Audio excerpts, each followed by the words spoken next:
I'm Megan from Postpartum Fitness and I Stroll Bowling Green. In this video, we're going to run through the entire Postpartum Fitness Blueprint in relationship to running, an exercise that causes so many pelvic floor symptoms through moms all the world over. And this is not unusual. This is because it is a very high impact activity that a lot of us consider a beginner exercise, so that we really don't build up a lot of strength and coordination that's necessary to perform this exercise without injury, especially in postpartum when our core and pelvic floor are still healing, and then we add a lot of high impact activity into it. That really will negate a lot of the healing that we're trying to do in postpartum, that our body is trying to do in postpartum. So enough of talking about running. Let's dive into the Postpartum Fitness Blueprint in relationship to running. So the first thing is engagement. Now, this is going to be really difficult in running because you're not timing the engagement of your core and pelvic floor while you're running.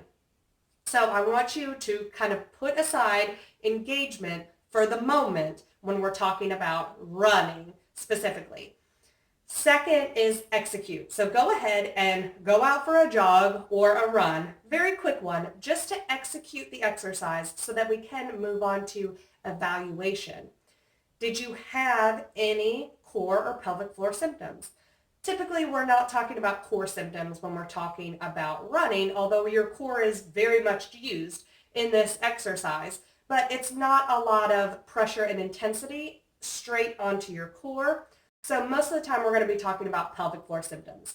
Some symptoms that are common that we may experience during running are leaking, pelvic floor heaviness, or urgency, so the need to use the restroom after you complete running, or a lot of women just go ahead and go to the restroom in anticipation of needing to use the restroom once they start running. So if you experience any of these symptoms, that's something that we need to tune into while you're going through running before, during, or after the exercise.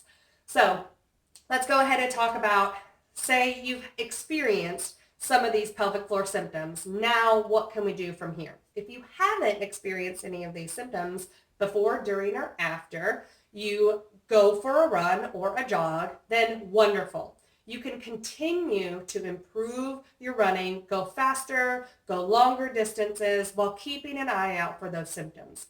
If you have experienced symptoms, let's talk about breathing during your running. So how are you breathing during your running? What you should do in running is breathing whenever, inhaling and exhaling whenever you can.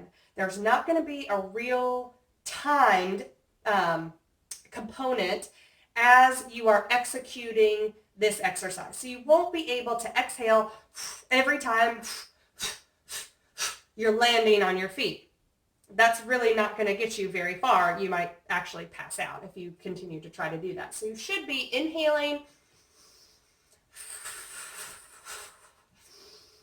whenever you need to during your run. If you need to switch up how long you're inhaling, how long you're exhaling, kind of play around with those dimensions of breathing, but you won't be able to time them as we do a lot of high impact and quick activities. You won't be able to time them perfectly with the taking off and the landing of your feet. Another thing you need to look at is posture. This is so common when I see moms running or jogging, is these type of postures, which is usually you're running like this, back is arched. I call this boobs and butt position. Your back is arched, your butt is sticking out, and really our chest is uplifted. We're running like this. This is exaggerated. Most women I see aren't running like this, but you're running with your chest lifted. So we're trying to lift, or we're like leaning back to try to get the last little bit of running completed. I want you to really pay attention and maybe ask somebody to look at you while you're running and see if this is something that you might be doing. What we can do to accomplish running without the chest lifted is make sure that you are standing upright or even leaning just a bit forward, okay, during your run. Practice on kicking your feet back instead of landing your feet in front of you. So kicking, it's really hard to run in this small frame, but lean a little bit forward, take some pressure off of your pelvic floor, and work on kicking your feet back and landing with your feet underneath you instead of the chest lifted, running like this, landing with your feet in front of you. Again, really hard to actually show you these postures in this small video frame, but if you need to, ask a friend to watch you and see what your tendencies are while you're running. If you can, try to practice with a little bit of lean forward, keeping that chest and that torso straight, but then leaning forward a little bit as you're running. Also, something to pay attention to is torso rotation.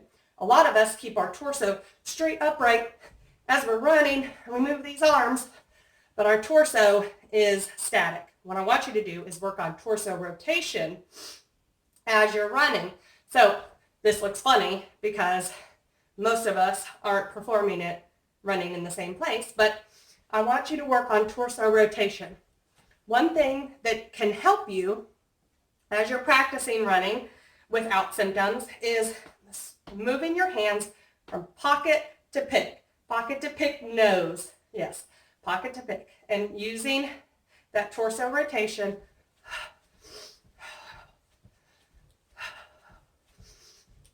Practice turning that torso. It may be it may feel really exaggerated for you in the beginning until you learn that it's natural to turn your rotation as you're running. Another thing is tension. A lot of runners, especially ones that experience leaking or heaviness, are actually contracting their pelvic floor the entire time they're running. You're trying to Kegel and run the entire time. And what that's going to do is fatigue your pelvic floor. Your pelvic floor is to lengthen and contract and support you in both positions. So even lengthened, it should be able to support you and not leak or not become heavy. So if this is the case and you're tensing and contracting the whole time, practice, and it's going to take some practice letting go. Try not to contract so much, or practice not paying attention to a contraction at all when you're running.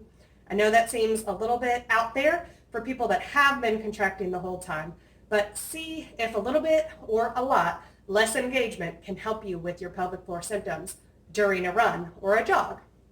Next is improve mechanics. So there are so many people that can help you improve your running mechanics, from people that can assess your gait, physical therapists that can assess how your hips, your legs, your knees, your feet are all moving during a run. Maybe your feet aren't landing in an appropriate way and it's producing symptoms all the way up the chain of your legs down into your pelvic floor. That's totally feasible and can happen just from landing your foot the wrong way. So try to seek out somebody that can assess your gait, assess your entire running movement, a running coach, a physical therapist, somebody that can assess your gait. Again, I know there's a lot of running shoe places that might be able to do that. Seek out somebody that can assess your movement, a professional, and that can help you maybe work on the entire chain while you're running. And then lastly, modify if you need to. Take smaller steps in your running. Try not to run up as much as you're running forward. Also, take it down a notch to jogging or even walking fast, or again, just doing some light jogs to see where it is that your pelvic floor is fatiguing and build strength up from there. So last thing is modify. Start in your evaluation category. Start looking at your breathing, your posture, the tension in your pelvic floor and core. Look at improving those mechanics, how you're moving and executing the exercise. And lastly, modify when you need to. Then the last bullet point in the Postpartum Fitness Blueprint is empower. So I want to empower you. If running is something that you absolutely have to do for your sanity, for your quality of life, then we absolutely want you to do that. I want you to do it in a way that is reducing pelvic floor symptoms as much as possible and working on eliminating them. So if that's possible, run through all of the things: breathing, posture, tension, improved mechanics. Run through all of those things that you can adjust while you're running and see if you can greatly reduce those pelvic floor symptoms or eliminate them, and then continue to practice those things moving forward. If you need to modify for the time being and not run or not jog for a little while, then work on the strength and conditioning that you need so that you'll be able to run when the time is right. If you have any questions or concerns, please leave them in the comments below. Send me an email at megannormanfitness@gmail.com. I really want to hear from you and know how this Postpartum Fitness Blueprint is working for you in your exercises. Have a great day, guys. You're doing awesome.